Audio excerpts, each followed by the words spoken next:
Hallo, welkom hier so by Farmboek. Okay, ons is hier so by tussen welkom in Bultfontein. Daai sonneblomme. Ons is saam met Sensako /Syngenta. Andries Wessels gaan ons bietjie meer vertel oor hierdie sonneblomme. Dis die een van die in ons reeks. Kyk uit vir die ander lot. Ons doen hulle so regdeur. En dan waar is ons op hierdie stadium? Ons praat 'n bietjie, ek dink bestuiving op hierdie ouetjie. Andries, lyk dit? Hi André, goed met jou. Nee, rustig. Jy smaal 'n bietjie breër vandag as die vorige keer. Jy was al half bekommerd oor die sonneblomme, nee. Yes, ja, ek moet sê baie het gebeur van die 45 dae terug toe ons laas hier was en ja, wat 'n ongelooflike aanplanting, né? Nee, uitstekend. Ek meen hierso is dis nou een van die plekke wat jy vir die ou saad gegee het. Ek wil net vir die ouens wys hierso. Jy kan nou dink jy het die saad gekry. Baie groot gedeelte van jou insetkoste is klaar gesort hierso. Dis die tipe van goeders wat help om die ouens in die moeilikheid te help. Ek kan sommer van my kant af sê baie dankie. Dis regtig sielsverblywend as ek sulke goeders sien. Hartsverblywend dat die regte woord is. Maar okay. Kom ons chat oor die sonneblomme. Bestuiving op die goed of die stadium waar hy nou basies is, kom ons sê by die bestuivingsgedeelte, wat kan ek doen om hom aan te help?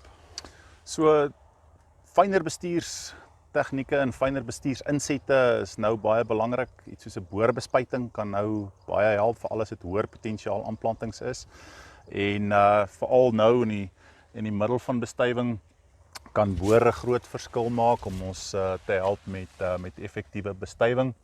Bestuivingsproses is, soos jy op hierdie kop kan sien, omtrent so amper halfpad deur.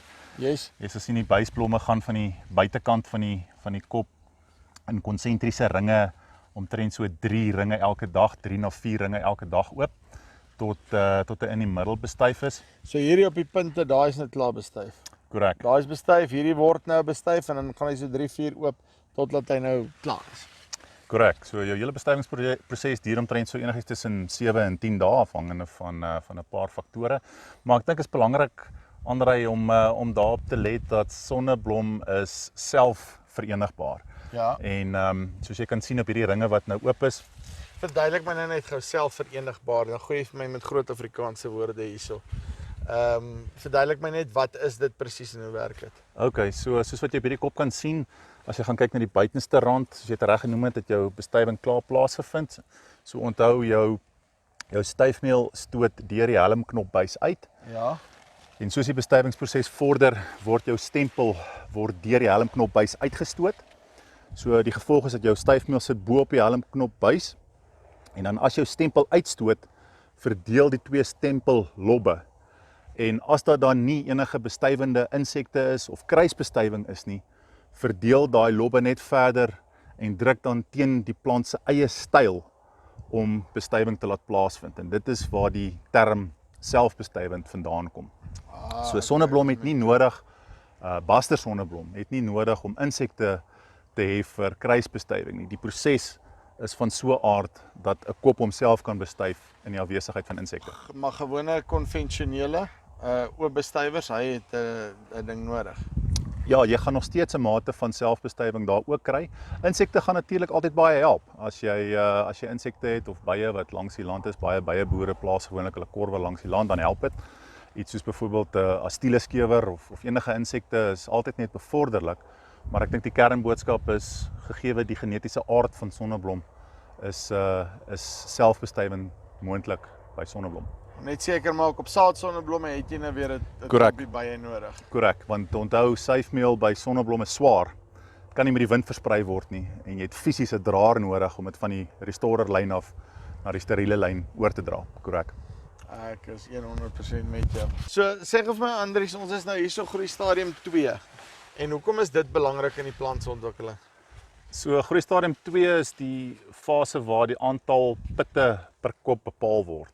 En dis een van die kernfaktore wat opbrengs bepaal. So groei stadium 1 in die vorige video was basies net stand, dit bepaal die hoeveelheid koppe wat daar gaan wees. En hierdie stadium is baie belangrik omdat die aantal pitte per kop bepaal word. En dit kom terug na plantdatum toe. So hoe vroeër ons kan plant, hoe beter is die kans dat ons die optimum reënval kan sinkroniseer met hierdie stadium. Want die grootste komponent van opbrengs lê in groei stadium 2 wat die aantal pitte bepaal. So dan is dit nou wat hoe hy gaan vol word, maar dan is jy in die natuur se hande oorgelaat wat water aan betref eintlik maar. Korrek. Dan wil ek by 'n ander ding hoor. Hierdie koppie lyk nou nog so. Daai kop lyk nou al so. Hoekom? Dis heel waarskynlik as gevolg van 'n splitontkieming. Ons het dalk toestande gehad tydens plant wat nie heeltemal optimaal was nie en hierdie plant het dalk 'n paar dae later ontkiem en opgekom en hy moes toe inhaal omdat sy bure dalk al 'n entjie verder was. Maar Andre in kort, ek dink dis bloot as gevolg van 'n splitontkieming as gevolg van planttoestande. En hoeveel sal hy dan nou swakker afwees hierdie ouetjie as daai ouetjie persentasie gewys, duimsig? Ja, dis 'n moeilike vraag om te antwoord. Maar ek dink 'n ou moet onthou sonneblom het altyd nog die vermoë om baie maklik te kan kompenseer. Selfs in 'n splitontkieming. Mielies veral is baie sensitief daarvoor. As jy 'n mielie splitontkieming het, daai wat later opkom word nooit 'n volgroeide plant nie. Dit word so 'n klein simpel spriet. Ja. Amper. Maar as jy moet draai, kom, ek weet ek druk jou nou en ek soek 'n syfer.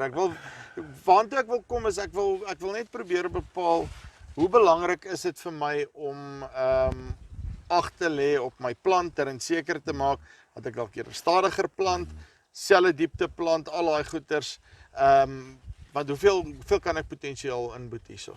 Ek dink om daai vraag te antwoord sal 'n oue telling oor die aanplanting moet maak om te kyk watter van die populasie lyk soos daai en dan kan jy op grond van jou opbrengspotensiaal 'n rolweg skatting maak om te sê goed, my duimsuigreël is soveel persent agter en gegee die totale populasie wat so lyk kan jy dan 'n sommetjie maak. Maar dink jy dis vir boere die moeite werd om in sy land in te gaan en te gaan kyk, okay, right, hoor hierso, hoeveel van daai kry ek en dalk terug te gaan en te sê okay, miskien moet ek iets aan my planter doen. Altyd 'n goeie belegging en ek dink dis terug na die ou storie van begin reg en dit is ook een van die boodskappe in die vorige video's gewees is stand. En sonneblom is sensitief vir hitte op ligte gronde, dis altyd 'n issue. Maar ek dink nie dis iets om oor bekommerd te wees nie. Die voordeel is natuurlik, dis soos die ou grappie van besigheidsklas en eerste klas, hulle land albei op dieselfde stadium. So die aanplanting gaan stroopgereed wees op dieselfde dag. As ons ryp gekry het, is hulle almal reg en die stroper kan gelyk deurgaan. As jy gaan kyk na jou spesifieke plantdatum, en ek neem aan hierdie is nou hierdie jaar nou ideaal, hulle het actually heel alright geplant en al die goeters, maar hoe belangrik is plantdatum as dit kom by sonneblomme? Dis krities belangrik, Andre. Ek dink dis een van die bestuursmaatreëls wat boere baie maklik kan gebruik om topopbrengste te kan ontsluit by sonneblom. En as jy gaan kyk na baie van die navorsing wat oor baie jare al gedoen is, dan is die algemene duimreël dat as jy voor die einde van Desember is jou kanse om 'n 2 ton opbrengspotensiaal te realiseer die heel beste. En nou weet ek dis baie makliker gesê as gedaan want die seisoene skuif aan en ons plant al hoe later. Maar ek dink die duimreël is kyk of ons net 'n gedeelte van die sonneblomaanplanting vroeër kan plant. Dit hoef nie die totale eenheid te wees nie. Maar as ons voor die einde van Desember is, dan maak dit 'n groot invloed op opbrengspotensiaal. So dit sal nou die ideaal wees en maar kos vat nou hierdie geval. Ek meen hulle het hierso wanneer het hulle geplant omtrent? Eerste week in Januarie. Eerste week in Januarie wat daarom nie so laat was nie. En ek meen jy kan dit nog sien hierso as ons nou nie 'n vroeë ryp of iets in daai koers gaan kry nie, gaan hierdie goeters regtig baie mooi deurtrek. En dan 'n ander ding wat ek jou wil vra. As jy hieronder kyk. Jy was blaas ook baie bekommerd geweest oor die onkruidbeheer hierso en toe het hulle net daai Captora gespuit hierso. Maar ek meen nou is hy skoon. Ja. En soos julle nog nie daai video gesien het nie, gaan kyk, ons het ene geplaas daarso oor die onkruidbeheer op sonneblomme en as julle sien hoe die land gelyk het. Maar is dit nou maar net weer eens 'n voorbeeld van as jy die regte goed op die regte tyd doen, dan werk dit. Verseker, die onkruidbeheer is baie suksesvol in die aanplanting, geen onkruiddruk. Uit die aard van die saak gaan die volle potensiaal van die aanplanting gerealiseer kan word en dit wys net die waarde van die regte toedieningsstadium. As jy vroeg genoeg binne daai 30 dae venster kan inkom, jy baie suksesvolle onkruidbeheer en dan maak die blare dak ook toe om te help met laat onkruiddruk en hier's hierdie ek dink net wat belangrik is hierso dis hoekom ek ekstra geld betaal vir 'n Clearfield gene. Binne in die plant. Want dit is wat jy soek. Jy soek nie daai kompetisie en al daai goede nie. En dan kom hy regtig ekonomies dink ek tot sy reg. En ja, uit die aard van die saak het gaan jy sê ja, dit is so, want kyk nou, ons kan dit sien. Maar hoeveel betaal ek ekstra vir daai gene teenoor gewone konvensionele saad? So dit hang af van die spesifieke cultivar en dit hang natuurlik ook af of dit 'n Clearfield Plus of 'n gewone Imisan cultivar is. Hierdie was nou wat gewees? Hierdie was gewone Clearfields, Yes. die Imisan en dan gewoonlik jou Clearfield Plus is omtrent so enigiets tussen 300 en selfs R450 'n sakkie duurder. En dan is daar nou ook natuurlik nog die koste van die chemiese komponent wat ook nog bykom. Maar ek dink die voordele gaan ons gif spuit so. Ons gaan iets met spuit. Verseker en ek dink die voorbeeld in hierdie aanplanting is duidelik dat dit 'n wesenlike verskil maak in terme van die produksie. Nou duimsuig.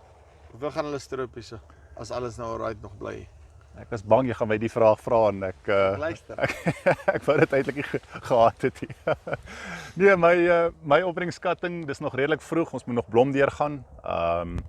Stand is goed. Stand is redelik egalig. Duimsuig 1.7. 1.7, dan kom ons kyk as die stripper kom. Dan sal ons sien. Andries, baie dankie. Right, so, Andries Wessels van Syngenta/Sensako. Okay, baie goeie sonneblom hierdie. Ek moet sê, ek het hulle so kyk gegee en toe dog ek, kom ons kyk nou maar wat hier uitkom. Maar ek moet sê, in 5 weke se tyd, jeso, kan nie glo wat se verskil hierso is op die einde van die dag nie. En ja, as jy belangstel om 'n toets te gee daar by jou, gooi 'n knop hier onder en dan kan jy met hulle in kontak kom. Dis hier van Welkom Bultfontein af. Tot volgende keer. Groete.